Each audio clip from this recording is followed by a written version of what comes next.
नमस्कार आदाब साथियों, आप सभी का एक बार फिर से मेरे YouTube चैनल सरकारी स्कूल एक पहल में बहुत बहुत स्वागत है। आज के हम इस वीडियो में निष्ठा प्रशिक्षण के मॉड्यूल 4 शिक्षण अधिगम प्रक्रिया में जेंडर आयामों की प्रासंगिकता से संबंधित 30 संभावित महत्वपूर्ण प्रश्नों के उत्तर जानेंगे तथा उसे कंठस्थ भी कर लेंगे ताकि आने वाले मेगा एग्ज़ाम में हमें किसी भी तरह की कोई कठिनाई का सामना न करना पड़े और हमें निष्ठा का जो मूल प्रमाण पत्र है वो प्राप्त हो सके। अगर आपने अभी तक निष्ठा के हर मॉड्यूल के 30 संभावित प्रश्नों के वीडियोस को अभी तक नहीं देखा है तो मैं उसके लिंक को डिस्क्रिप्शन बॉक्स में और आई बटन में डाल दूंगा ताकि आपको उन तक पहुंचने में कोई कठिनाई का सामना न करना पड़े। अगर आपने अभी तक मेरे चैनल सरकारी स्कूल एक पहल को अभी तक सब्सक्राइब नहीं किया है तो सब्सक्राइब जरूर करें तथा बेल आइकन को दबाना बिल्कुल ना भूलें। अगर आप ये वीडियो फेसबुक या इंस्टाग्राम पर देख रहे हैं तो हमारे पेज को लाइक करें, ट्विटर पर हमें फॉलो करें। मेगा एग्ज़ाम में 100% नंबर लाने के लिए वीडियो के अंत तक जरूर बने रहें और प्रत्येक प्रश्नों को कंठस्थ करते चलें ताकि आने वाले एग्ज़ाम में आपको किसी भी तरह का कोई भी अगर प्रश्न आए तो वो छूटे नहीं। तो चलिए वीडियो को शुरू करते हैं। पहला प्रश्न है, जेंडर रूढ़िवादिता क्या है? ऑप्शंस हैं जेंडर आधार पर भेदभाव, परंपरागत रूप से समाज में महिलाओं को कमज़ोर वर्ग के रूप में देखना, जेंडर आधार पर शोषण, अपमान, सभी। तो इसका जो सही उत्तर होगा वो होगा ऑप्शन डी, सभी। दूसरा प्रश्न है, हमारी भाषा जेंडर समावेशी होनी चाहिए या जेंडर निष्पक्ष? तो इसका ऑप्शंस हैं जेंडर समावेशी, जेंडर निष्पक्ष, उपरोक्त दोनों, इनमें से कोई नहीं। तो इसका जो सही उत्तर होगा ऑप्शन सी, हमारी भाषा जेंडर समावेशी और जेंडर निष्पक्ष दोनों होनी चाहिए। तीसरा प्रश्न है, भारत में महिलाओं को भेदभाव का सामना करना पड़ता है। ऑप्शंस हैं सामाजिक जीवन, आर्थिक जीवन, राजनीतिक जीवन, ऊपर के सभी। तो इसका जो सही उत्तर होगा, भारत में महिलाओं को सामाजिक, आर्थिक, राजनीतिक सभी दृष्टिकोण से भेदभाव का सामना करना पड़ता है। चौथा प्रश्न है, इस मॉड्यूल में किस राज्य की महिलाओं द्वारा जैविक खेती कर उदाहरण को प्रस्तुत किया गया है? ऑप्शंस हैं उड़ीसा, उत्तराखंड, मध्य प्रदेश या बिहार। तो इसका जो सही उत्तर होगा, उड़ीसा की महिलाओं ने जैविक खेती कर पूरे देश में उदाहरण पेश किया था। लिंग विभाजन की बात करते समय यह आमतौर पर संदर्भित होता है। ऑप्शंस हैं समाज द्वारा पुरुषों और महिलाओं को दी गई असमान भूमिका, पुरुषों और महिलाओं के बीच जैविक अंतर, असमान बाल लिंगानुपात, लोकतंत्र में महिलाओं के लिए मतदान के अधिकार की अनुपस्थिति, सभी। तो इसका जो सही उत्तर होगा ऑप्शन ई, सभी। अगला प्रश्न है, उत्तराधिकारी अधिनियम 2005 के अनुसार निम्नलिखित में से कौन सा कथन सही है?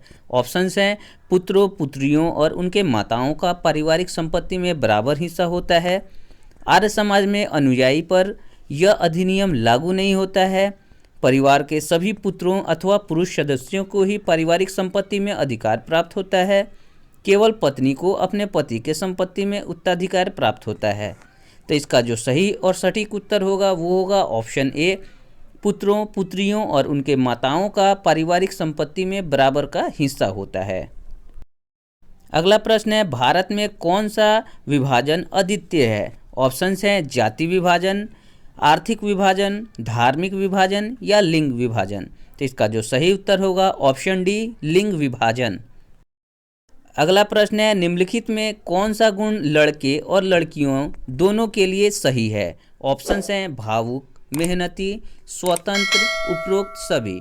तो इसका जो सही उत्तर होगा वो होगा ऑप्शन डी, उपरोक्त सभी।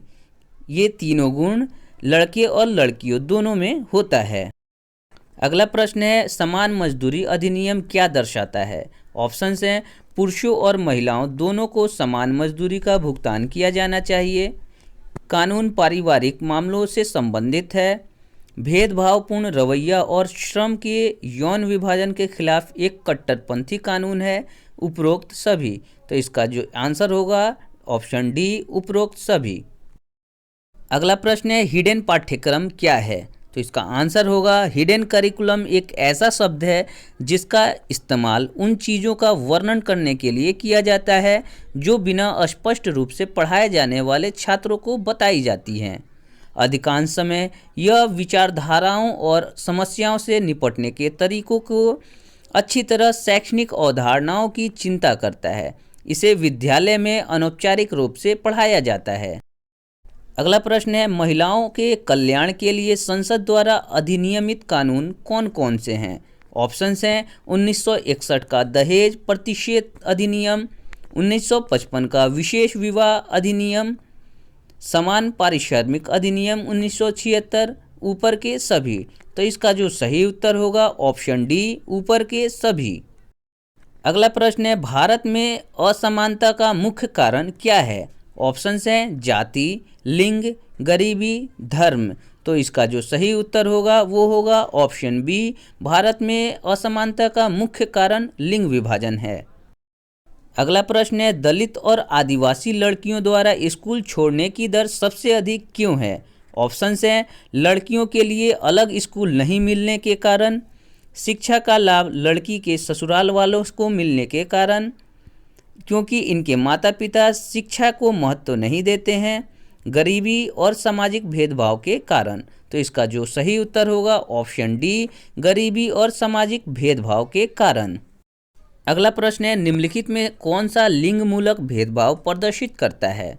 ऑप्शंस हैं लड़कियां लड़कों से ज़्यादा मेधावी होती हैं, लड़कियां केवल घर के कामकाज कर सकती हैं, लड़कियां उन तमाम कार्यों को कर सकती हैं जो एक लड़का कर सकता है, लड़कियों को लड़कों के समान अवसर मिलने चाहिए। तो इसका आंसर बी जो होगा वो सही होगा, लड़कियां केवल घर के कामकाज कर सकती हैं। अगला प्रश्न है, निम्नलिखित कथनों में से कौन सा लिंग रूढ़िबद्ध धारणा को चुनौती देता है? ऑप्शन है महिलाएं फैशन प्रस्त होती हैं, महिलाएं जिम्मेदार वाहन चालक होती हैं, महिलाएं पालन पोषण करने वाली होती हैं, महिलाएं बहुत भावुक होती हैं। तो इसका जो ऑप्शन बी है वो सही है, महिलाएं जिम्मेदार वाहन चालक होती हैं। अगला प्रश्न है, अस्पृश्यता किस आधार पर भेदभाव को संदर्भित करता है? ऑप्शन हैं शारीरिक विकलांगता, लिंग, जाति, वंश। तो इसका जो सही उत्तर होगा ऑप्शन बी, लिंग आधारित भेदभाव को संदर्भित करता है। अगला प्रश्न है, मीना मंच क्या है? मीना मंच 8 से 18 वर्ष तक के वर्ग की स्कूल जाने वाली और स्कूल न जाने वाली बालिकाओं एवं किशोरियों का एक समूह है जो बालक बालिकाओं एवं किशोर किशोरियों को अभिव्यक्ति का अवसर देता है।